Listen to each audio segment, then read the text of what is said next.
Hey everyone, welcome to another episode of the Florida Sound Archive podcast. I'm your host, Jeff Kaiser, and today's guest started her own independent record label, Fiddler Records, at just 16 years old.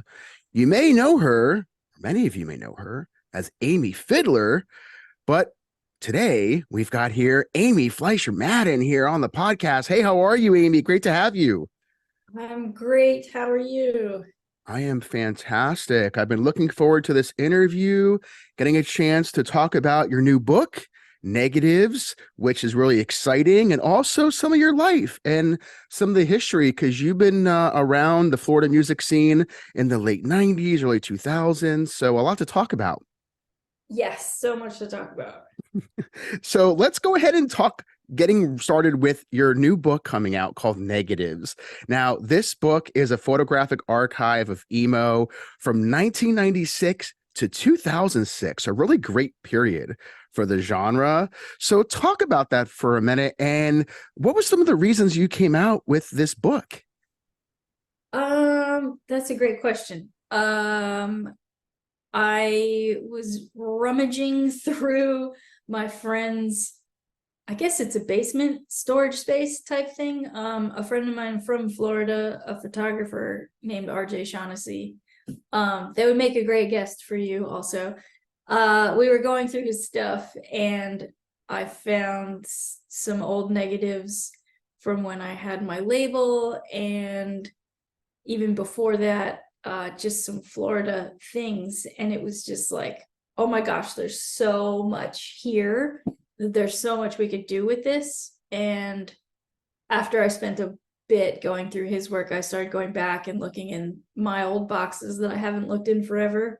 And it was just like, this is something. Like, enough time had passed where the people that were in the photos were now like in some of the biggest bands in the world. And it was like, this is crazy. We have photos that no one's ever seen. Even the band members had never seen them, because back then when you shoot on film, you don't always get to see everything. And it just was it was like a eureka moment from there. And there are some great bands photographed in that book. And I know some of the bands, all the bands on there, and the Florida bands specifically, Dashboard Confessional, Hot Water Music, Further Seems Forever, right? So some really great bands. How are you able to narrow it down? Because there were so many amazing bands from that time period. How did you narrow that down to those specific bands that were actually in the book? That's another really great question. That was a hard part of the process, because I didn't love the idea of like, I have to decide like what matters, and I'm such a like hands-off type person. Like, your history is your memory of it, and I don't want to tarnish anybody's like favorite band by not including them. So things like that really kept me up at night. Like, am I going to forget somebody? Is somebody going to be really upset they weren't included? Is somebody going to be upset that they were included, which is even weirder? But I had to make like hard and fast rules. Like, the first big qualifier was, are there beautiful photos of this band? And if the answer was no, it's a photo archive, it's not a Wikipedia entry. So that made it really easy.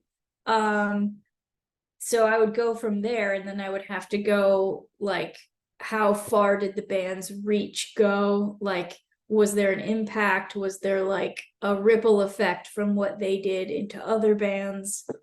It was a lot. It was like, thesis level curation.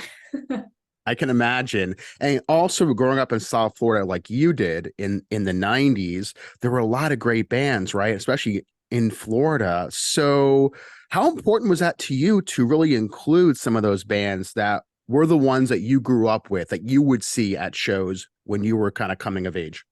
Um, that's something I really had to like, I don't know if we could say I had to meditate on it. So like, if I was from New Jersey or New York or Long Island, this book would have looked different, because the person experiencing it and growing up in it would have experienced different bands and different movements firsthand. And I had to kind of own my geographic roots and be like, I'm from Florida, so this is my perspective of how things were. So I did my best to like include, as many bands as I could, but definitely there is some hometown pride to it, where like Florida stuff did matter a lot more to me, obviously because of my location. Yes. And speaking of Florida stuff, your background picture in the frame, the shortest distance compilation.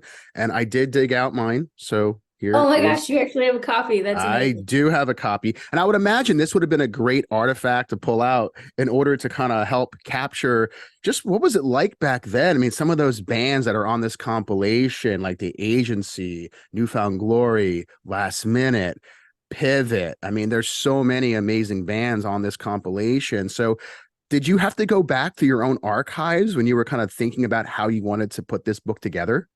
Yeah, yes, and I had to like revisit a lot of opinions that I thought were pretty secure.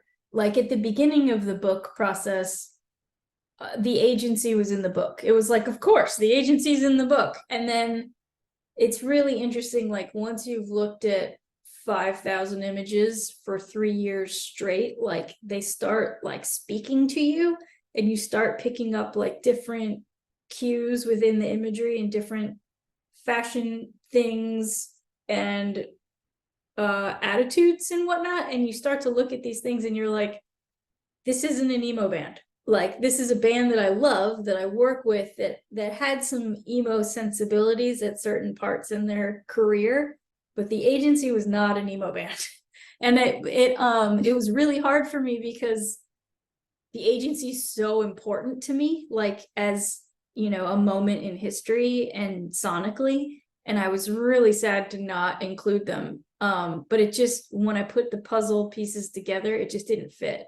So that's a really good example of something that was super hard to deal with. There could be a part two where it's more punk related, right? So maybe there's another book in this. Maybe it becomes more like an anthology or something.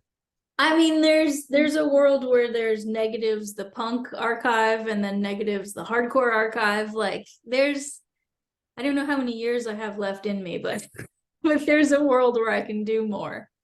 We're still young, so there's time. There's definitely time for sure. Sure. So thinking about when you were growing up in Miami and what have you, what were some of those clubs, some of those venues you really remember that stand out that you were going to and seeing some of the most shows? I mean, my origin story, that, forgive me if you already know this or people listening already know this, but I lived down the street from Cheers.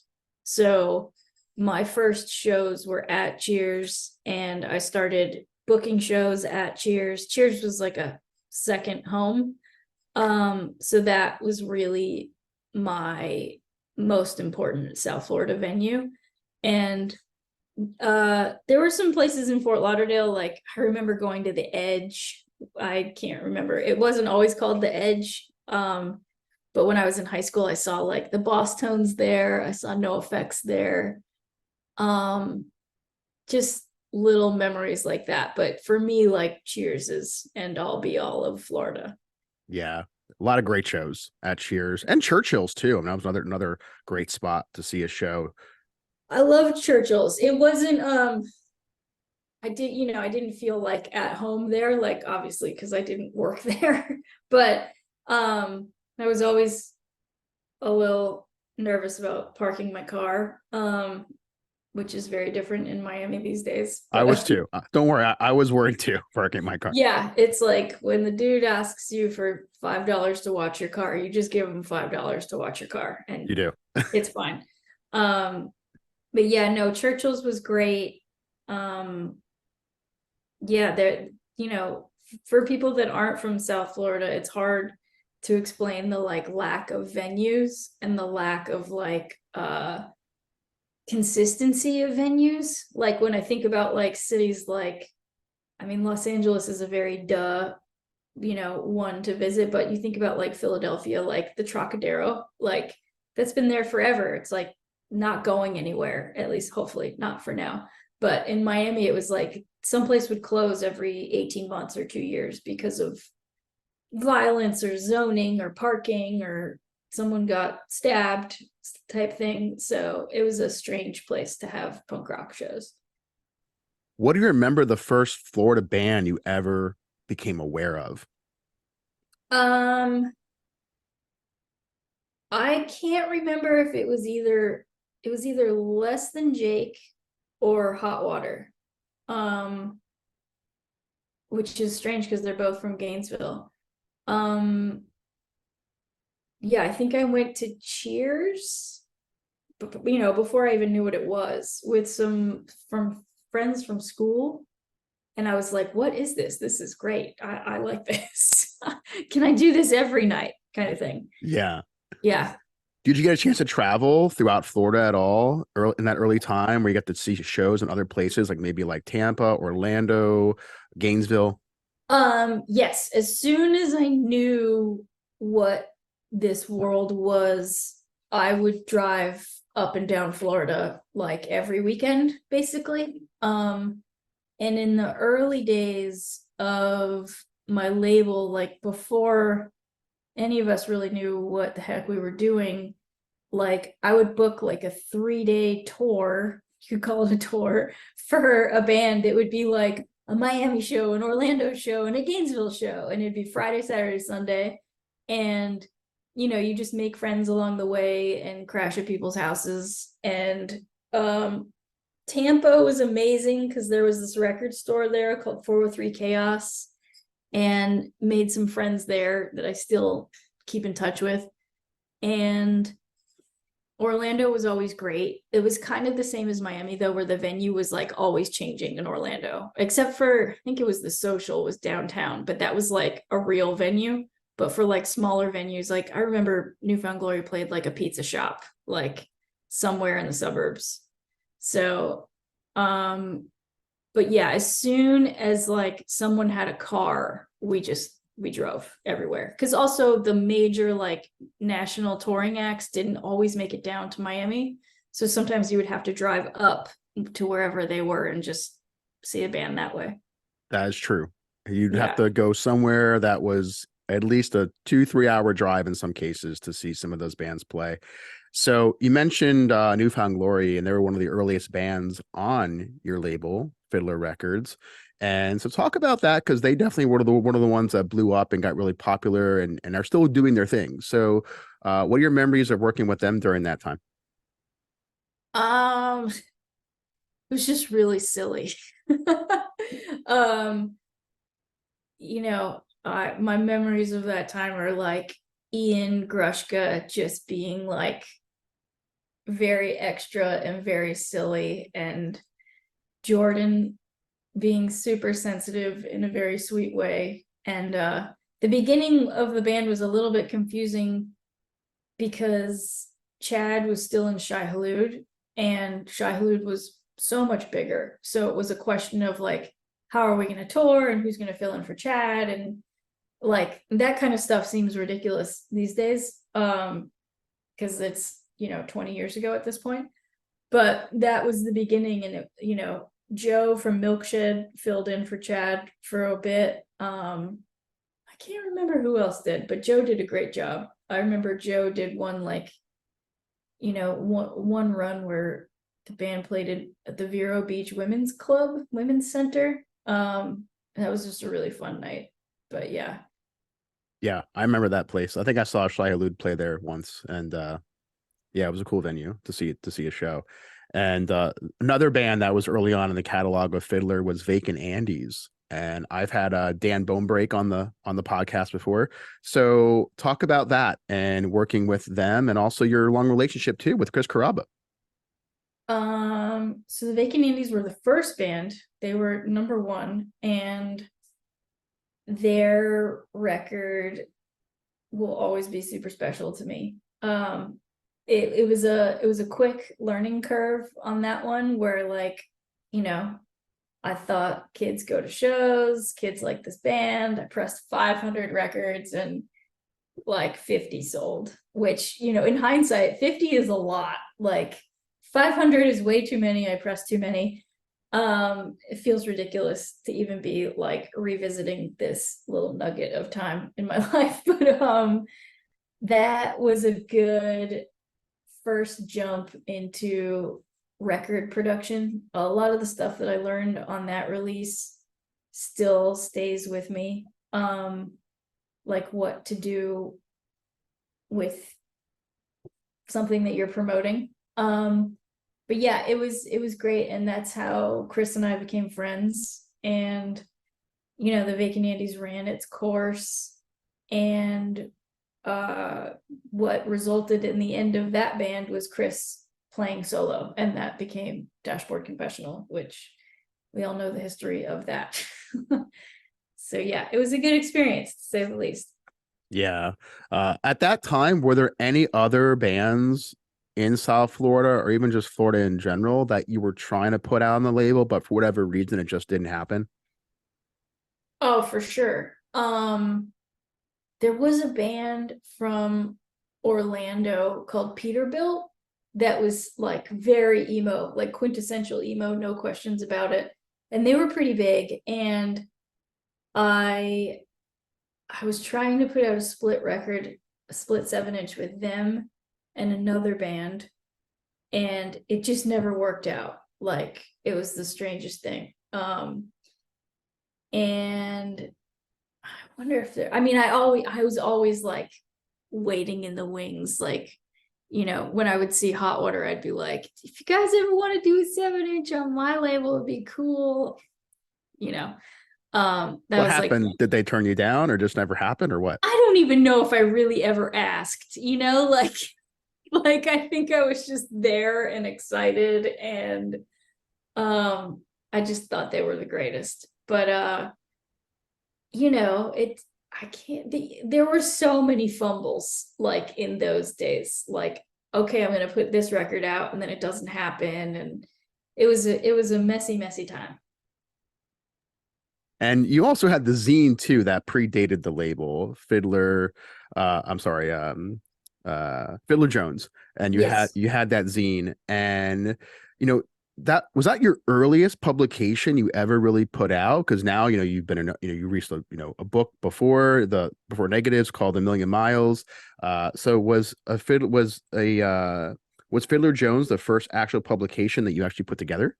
Yeah, I mean, we're talking like high school, like 1996. Like I was making photocopies at Staples and stealing them. I think it wasn't even Staples, it was Office Depot on Coral Way.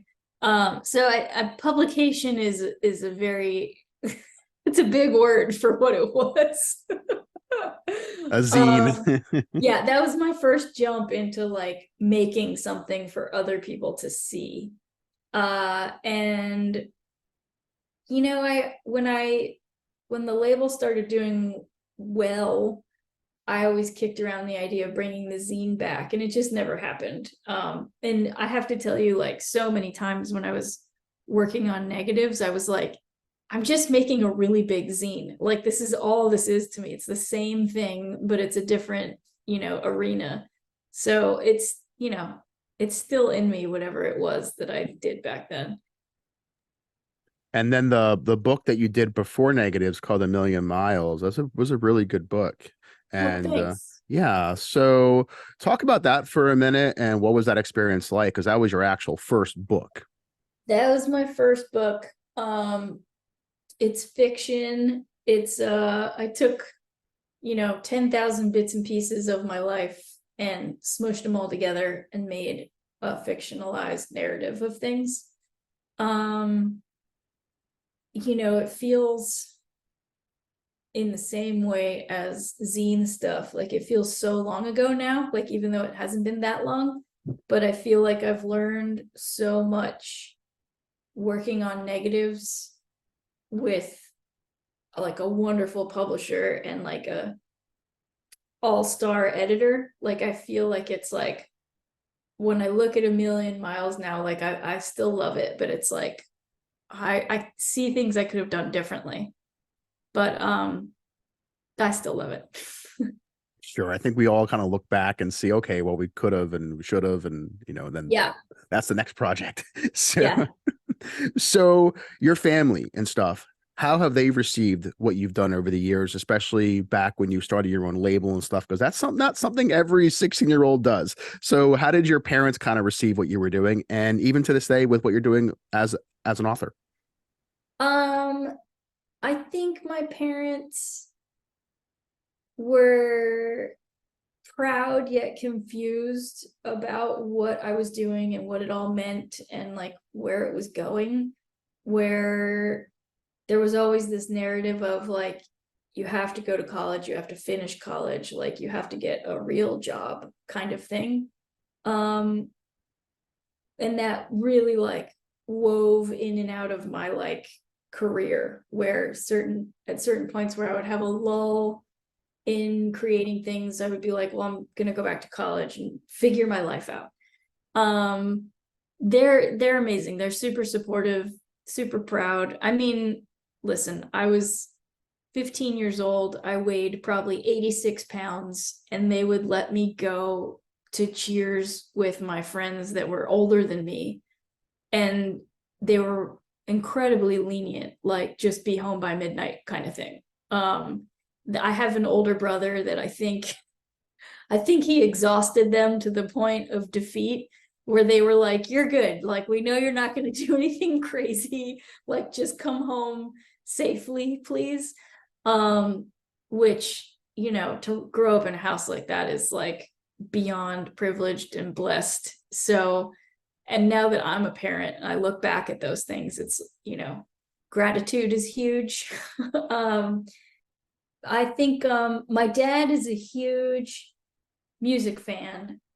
He's a jazz and Motown guy, which is kind of where, when I started getting into music, there weren't a lot of record stores to buy punk and hardcore things from, but there was Blue Note in sort of Fort Lauderdale. It was like North Miami Beach-ish, I think it was.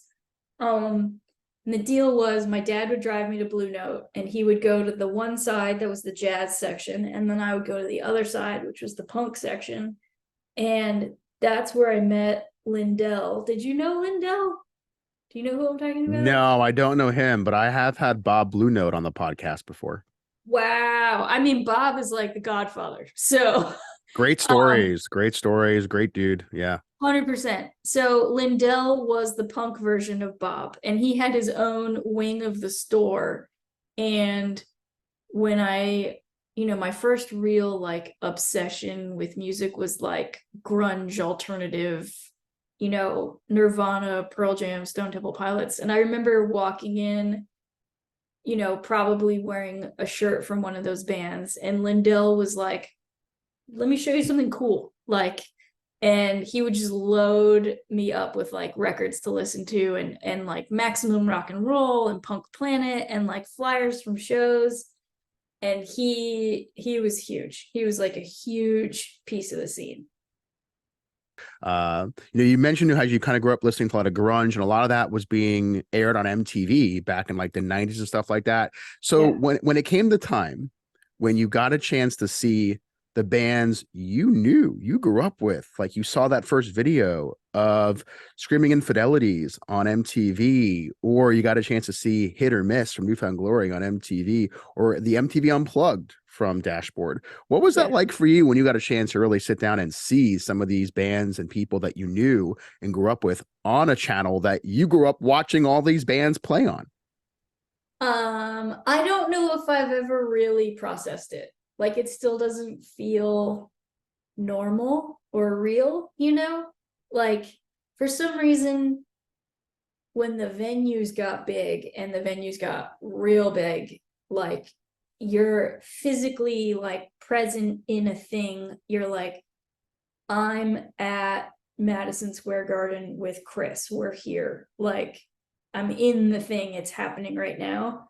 But when it was like bands that I worked with and bands that I knew playing like Conan O'Brien, it just like it feels otherworldly, and it still does. Like it still feels like, wait, we're doing what? Like what's happening?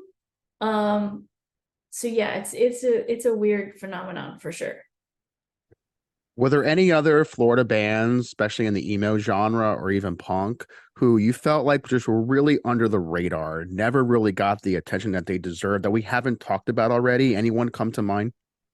Sorry, I have a crazy itch on my back. Podcast reality. Yes. Um, I'm sure you've touched on this in your podcast before, but for me, the end all of be all of cool when I was young in South Florida was Quit. Like, Quit was like, I didn't understand why they weren't as big as Green Day. It was like, how is this a thing? How are they not that big? Like, what went wrong, kind of thing. They, and it's honestly something that I think about way too often for a normal person. But like, I remember talking to Addie, and they quit the band, which is the irony of the name. And he was like, it's time to like grow up and get a job and like be an adult. And like, I remember him telling me things like that when I was like 16, 17. And in my head, I was like, okay, at some point, I'm going to have to grow up and get a real job and like dress like an adult. And because what happened got so big and it became so real, I never really had to do that, but I always had it in the back of my mind, like at some point, like we all have to like go home and grow up. And it Unfortunately. feels, what's up? Unfortunately. Unfortunately. And, yeah, I feel, I don't know. I wish Quit got their due. I think Addie lives in Gainesville now, and I think he's even in new bands. But yeah, it was a place and time thing for sure. It Yeah. just didn't hit right. They're all pretty busy. Andre's got a studio, I think in Palm Beach. Mofsky still doing his thing, Goldust Lounge, and he plays all around Miami and stuff like that. So Yeah. they're all still very busy doing their thing. So what do you remember about the first time you saw Quit? Remember where you first saw them, or just any memories of seeing them play live? I think I think they had already quit for the first time by the time I discovered them. They were like folklore. Like if you had the Earlier Thoughts CD, you were like, here, take this, it's wonderful. Like it was like Lord of the Rings, hold it and cherish it. And then they came back around, and there was this weird incarnation of a record label run by the University of Miami. And I was going to school there at the time, and it was run through their like music business program, which felt really strange to me because it was like, okay, I go to this college and I have a record label, and now the college has a record label. And I remember trying to like meet people that worked with them. It felt like some like experiment because they were like, well, we'll let our engineers that are in school record the band, and then we'll have our music business majors produce the record and put it out. And it was just like, I don't think you know what you're doing, said the 17-year-old with a ponytail. But I remember, do you remember Donut Run from years Yeah, ago? of course. Okay, so Donut Run became Pivot for all whatever intents and purposes, and it was Rob's new band. And Pivot was on that label. And it like, they kept messing things up and it just didn't work out. And then there were talks of Quit doing something with them, because it was like you would get all access to their engineers and studios. So people were like, this is great. Because at the time, the most expensive thing was studio time. It was like, how do we get in somewhere to record on tape? Like there was no digital. It was like, well, you can record with Jeremy at Tapeworm if you've got $2,000, which is like, I don't know, I can fly to the moon kind of money. So yeah, that's a really weird memory. I don't even know what happened. I think there was another band, and all of them went to UM. They were called Going Nowhere. Do you remember that band? I do. Yes. Okay, so yeah, their singer Dan, I think we dated. Sorry, Dan, if you're listening. And their drummer Mark Del Campo was a WVUM DJ. That's what it is. And I was a DJ too, and it was all mixed up. That's a weird memory, dude. I haven't thought about this stuff in a really long time. I'm glad we're talking about it. This is the place to do it. So WVUM definitely, I imagine, a huge influence. Also, you mentioned, we talked about Quit. 88.5 WKPX is the first time I actually heard Quit because they had play all. What radio station is 88.5? It was at a Piper High School. I don't even know what that is. Yeah. So okay. it was in Broward. So they'd play all the local stuff. They played the Quits, the Against All Authorities, the Mansons. I mean, the Loads. Yeah. All that stuff, all that was going on in South Florida at that time. Oh my God. Funny how some words just come out as you're talking. Yeah. But yes. So that was definitely a huge thing. So how important was that to you? Just the radio at that time and picking up on some of those bands that you didn't know of? I mean, WVUM was huge. Like, so as soon as music was a part of things in my life, there was, what was the rock station? 94.9 Zeta? Was that the like? There was Zeta, there was the Gator, there was 103.5 WSHG, maybe She Radio. 103 She, 103 yeah. She, yes. Yeah. Okay. So in high school, you know, 2 of my friends had cars. Like of 15 of us, 2 people had cars. So you would get in the car and there'd be too many of you and not enough seatbelts. And you were either going to listen to WVUM or whatever tape like somebody had. And depending on like who was in the car, it would be like Rage Against the Machine. And it's like, okay, now we're listening to Bomb Track over and over again. Or it would be Paul's Boutique, or it would be Operation Ivy. And then when we got sick of it, you turn on WVUM. And the most legendary WVUM DJ was this guy named John Pookie. You probably don't know John Pookie. No, I don't think so. He would do these bumpers that just comedic genius. So eventually when I went to college and I, you know, wandered over to the WVUM office and I was like, hi, I like music and John Pookie's my favorite. Like, can I do the punk and hardcore show? And they were like, well, you're a freshman and we don't give freshmen radio shows. But there's this dude over there and his name is Aramis and he's doing the punk show and you can do it with him. And it was like, I think Aramis just hated me from day one because like I took half of his radio show. It's funny. But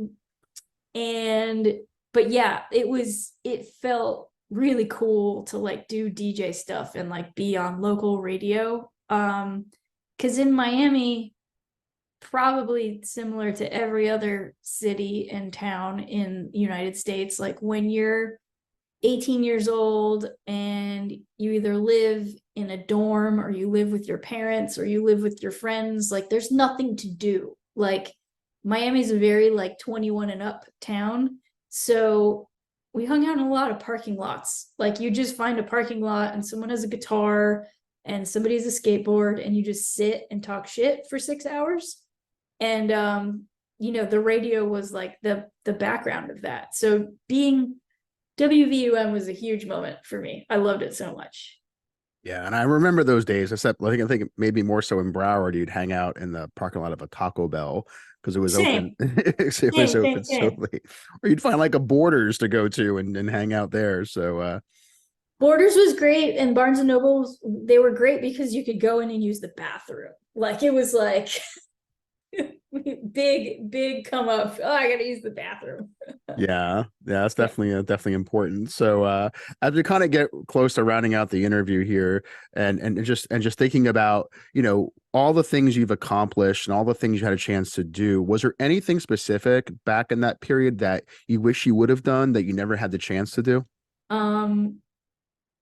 I don't know. I wish, most appropriately of the time right now, I wish I had a video camera. Like I wish I carried my camera more often. And I wish, I mean, like if I had been rolling like with this in so many places, it would have been so great. Like that would be my time machine moment. Like, okay, if you can go back and change one thing, like take a camera and put it in your hand and then disappear back again. Because there's a guy from South Florida. His name is Ryan Reeb. He's a videographer. He works in like VFX for like major motion pictures now. Like I'm talking Marvel and Planet of the Apes. He was in last minute, and he was a video guy. He was recording a ton of things, and he recently sent me some footage, and it's literally like Carava, Jordan from New Found Glory, I can't remember who else. It's like 5 people that are like, oh my God, you're all just standing there. And I think it was like some of the Saves the Day guys. It was at a show that I booked. And like Ryan is shooting a can of Mountain Dew off to the side. Like, and it's like, I want to reach into the footage and be like, turn the camera on the people. Like, so yeah, long answer to a short question. No, good answer. I actually went to high school with Ryan Reeb. We graduated from the same high school. So wait, was it Marjorie Stoneman Douglas? Yeah, Stoneman Douglas. Yeah. Yes, Yeah. yes, Are yes. you still in touch with him? I am not. I'm not, but that doesn't mean anything because I'm not in touch with anybody from high school, really. So, but no, we're not in touch. But I remember seeing Last Minute. I remember seeing them, New Found Glory, at Dad's Donuts in Coconut Creek. Did you ever go there? I was at that show for sure. Yeah. What are your memories of that one? Yeah. Mayhem. Like too many people. I think the power cut out at some point. I remember it like went dark. Yeah, that was a weird night for sure. It was an interesting place to see shows. There was actually quite a few shows there from what I can remember, but couldn't go to them all. So, but another quick venue to talk about that also came maybe a little bit later was Club Q. Was there a chance to see any shows there? Yeah, I actually booked shows at Club Q. It was really strange. It was like a biker bar ish, and then it was a strange place. But yeah, Cindy was the person at Club Q. I think I still have her phone number memorized. But yeah, I booked a lot. Like, so after Cheers closed, I had nowhere to go. And somebody was like, call Club Q. And that's how that happened. But yeah. Well, thanks so much for sharing some of these memories. I know it's not always easy to recall some of them as they happened so long ago, but it's great to take a trip down memory lane and hear about your life and some of these stories and some of the bands you remember, the label Fiddler, the fanzine, everything that you did, and also especially your new book, Negatives, which is going to be really awesome to check out. So as we kind of close out the interview, Amy, I'm going to kind of pitch it off to you. Any last words to kind of wrap things up? I mean, we covered so much. I'm trying to remember people that I dated and what other fun things can we talk about? I know I'm gonna do an in-store event in Miami at Books and Books, I think in the new year. So if you want to come to that, I'll be there signing books and talking about the emo things. But yeah, this was fun. Thanks for this like wild trip down memory lane.